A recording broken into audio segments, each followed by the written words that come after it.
So parents, now we are in February. Mock exams have been done. Perhaps you're finding out so much about your child, especially those that have been doing really well, to hide from you what's really going on with their GCSE maths and all the other subjects as well. Perhaps a recent parents' evening has told you what they're really about this year. Now, the reason I'm making this video is because I know that at this time, we always get teachers, tutors, we always get a lot of inquiries from parents. How can they support? What can they do now? Should they get tutoring? Do not think that you can just throw money at the problem and then it will just be good again.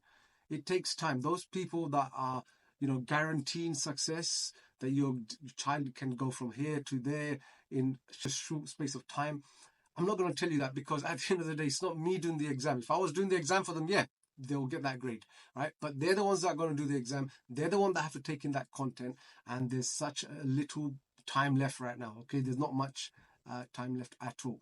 So what I'm saying is this. If you are going to do any tutoring, then do so now, because it gives a lot of pressure to the tutor and the child. All right, at that moment when, I had a parent, their child couldn't do A-level maths. They contacted me 3 weeks before the November reset. You can imagine this, right? That they want to do A-level maths. They want to get that grade within that year so that they can go on and do A-level maths. But they didn't pass GCSE maths with the grade that they needed to. So they were on a 5 and they needed a minimum of 6. They approached me with 3 weeks until the November reset exam. That period of my life, guys, I would say to you, was so stressful. They were saying, oh, do as many lessons as you can. I couldn't physically do those lessons either, because when you give that pressure to someone where you're paying for something, I feel it, okay? I feel it as well.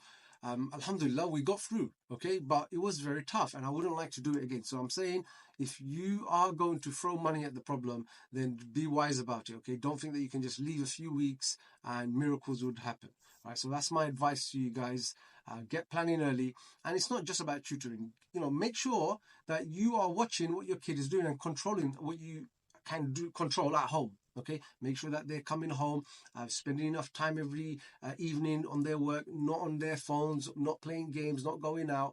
Okay, they can do some of that, but not so much of it. Okay, that's something that you could do. You need to get to the top of it. And I know it's stressful.